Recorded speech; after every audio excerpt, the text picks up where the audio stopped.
Long, long ago, when magic was humans' best friend, there lived an elf named Churro.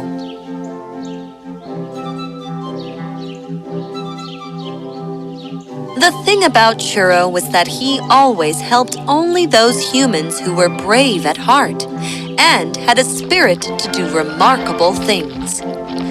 Churro wandered from town to town, looking for great humans and making great stories. In one such town, there lived a handsome young man named Antonio. Antonio was a clockmaker and a very close friend of Churro. He was generous, intelligent, and a hard-working man. One day, the king's messenger came with a message. Attention, everyone! The princess has decided to marry. Whoever can do the most incredible thing shall have the king's daughter and half of his kingdom. Everyone who wishes to exhibit their talent is thus invited to the palace tomorrow. Oh, Most incredible thing. Most incredible thing. Well, I've seen a lot of incredible things, but I don't know about this. We're gonna have to It could see be most anything, incredible right? thing. This is great! What are you going to do to win over the princess's heart? Me? What can I do? So you don't think you can make the most incredible thing? Are you out of your mind? The only incredible thing I can do is take you to them. You are the only unusual thing in my life right now. I wouldn't encourage you to do that for sure, but you make clocks, right? Why don't you make an incredible clock? Making clocks is not incredible. But making the most incredible clock indeed would be incredible, don't you think? I don't think I can, Churro. You would never know if you don't try. This got Antonio thinking. What did he have to lose? He could at least try. Antonio finished all his work and went to bed. It was dark. Antonio kept staring at his toolbox. Was he really capable of building something incredible? Well, how would he ever know if he didn't try? He took out a paper and drew a rough drawing of the clock he imagined. And then it began. Maybe, just maybe, Churro is right. His mind was suddenly filled with amazing things he could make the clock do. He worked for hours. He was so excited that he didn't eat or sleep the whole night. The next day, as decided, the whole town crowded the palace to show their talent.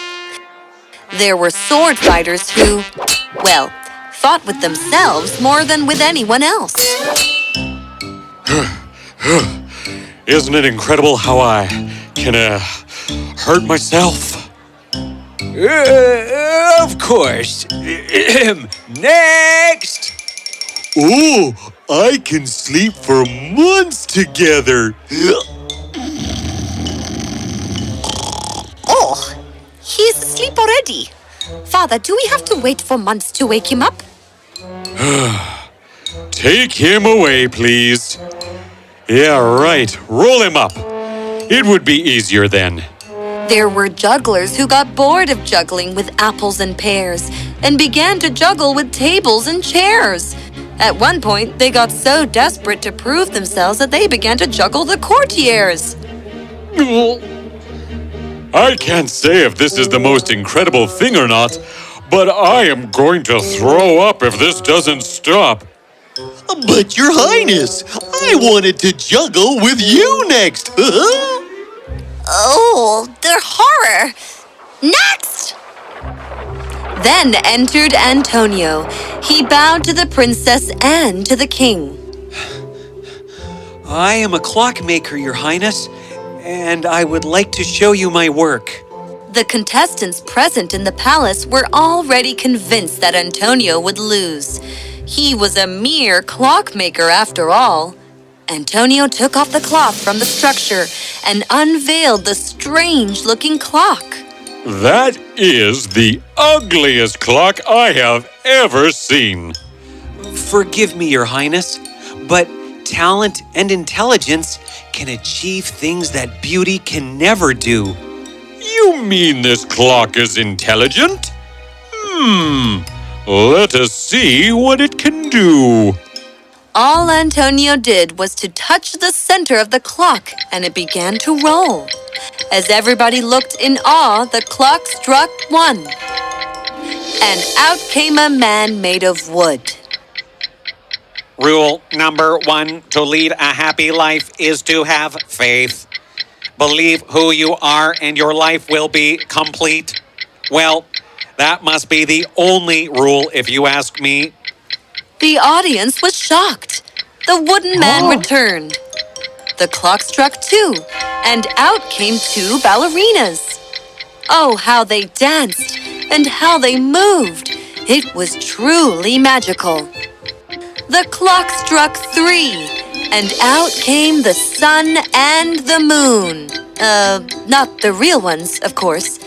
The third was the brightest star in the night sky, Sirius, who I might add was not all that serious.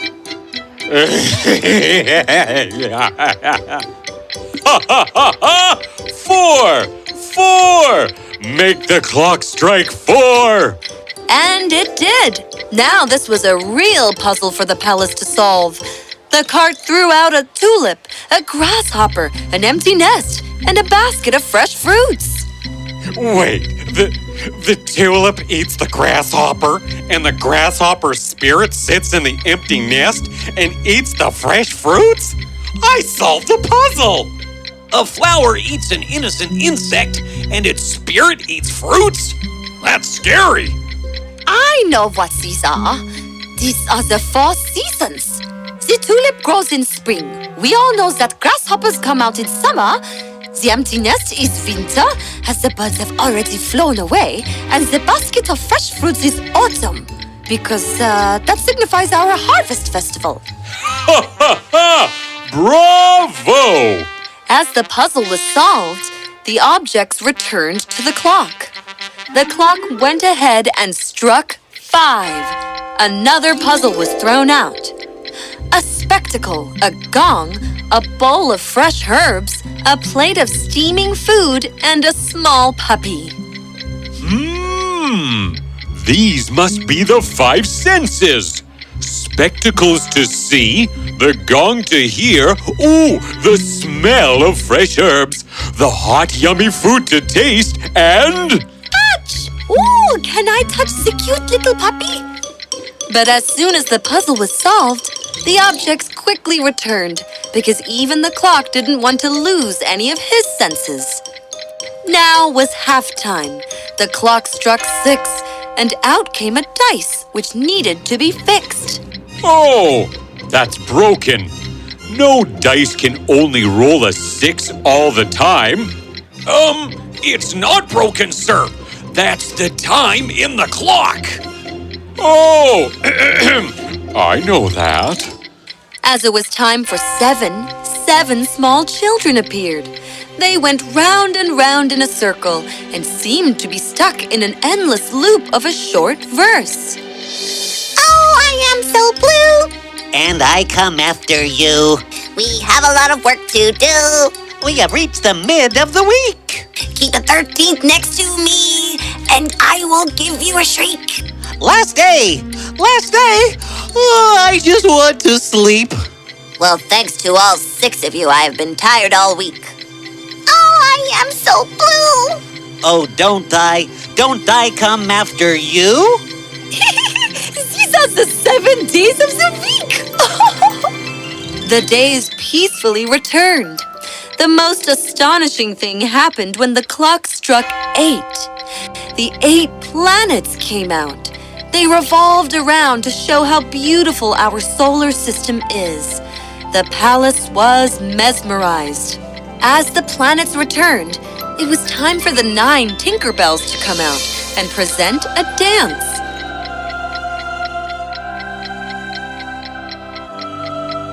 The palace joyfully watched the Tinkerbells. The clock struck again, and out came the 10 councilmen.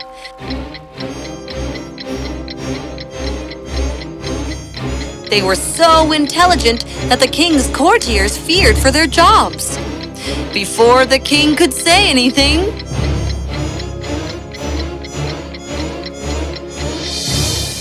Phew, thank goodness. Phew, thank goodness. suddenly 2 kids came out. Let's play a game. Yes! 2 and 2 and 7. The clock The struck clock 7. struck 11. Oh, 11! The clock struck 11! Whee! Everybody waited patiently, for now was the time for 12. The clock shook, and stirred out came an elderly woman. Everyone was confused. But then she began to sing. She sang 12 beautiful songs in her lovely voice. Her heavenly voice made the flowers bloom, and the birds outside the palace began to dance. It was the most beautiful voice anybody had ever heard. Oh, that truly is the most incredible thing I have ever seen. It will be my pleasure to wed my daughter to a man as talented as Antonio, the clockmaker. Everybody in the palace agreed that the clock was the most incredible thing. Princess, too, had fallen in love with the clockmaker, just as the king was about to announce the wedding date. No! Oh, the clock looked so beautiful even as it were being destroyed. It was astonishing to watch. The crowd just stood there, unable to take their eyes off. There! I destroyed the most incredible thing! Isn't it incredible? Oh, it truly is. So, following your rule, I get to marry the princess and get half of your kingdom. Isn't that correct? That is correct. Oh! But Faza! I am sorry, my child. A promise is a promise. The entire kingdom agrees that destroying the beautiful piece of art was the most incredible thing. Don't you?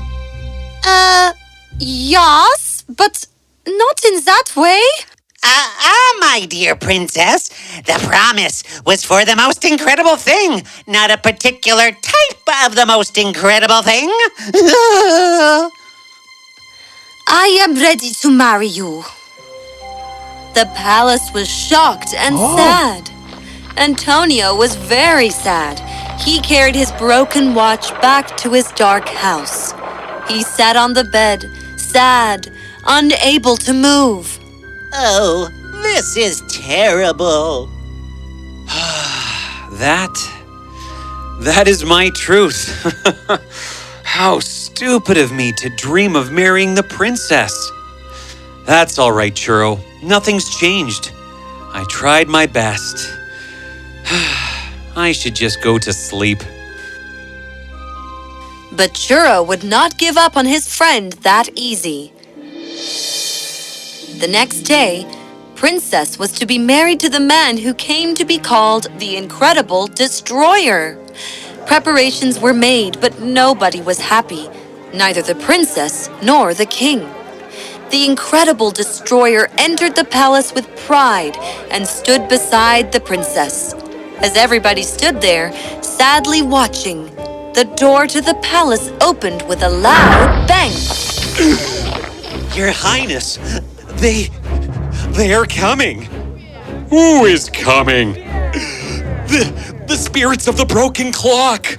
It was the truth. The wooden man, the days of the week, the planets came flying in.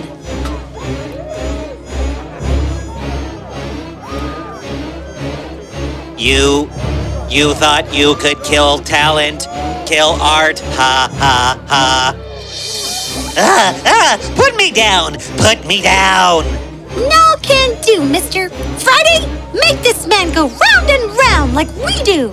I feel dizzy. Ugh. Oh, whose fault is it? How could you think that art has no spirit? Let's make him dance. Ow, my back! All right, stop. I was stupid to think that I can kill art. I apologize. Please, forgive me. I agree. I was jealous of the clockmaker. His skill and the intelligent clock he made is truly the most incredible thing. I surrender. Yay! Get Antonio Get back! Antonio back! Oh, someone go and call my Antonio!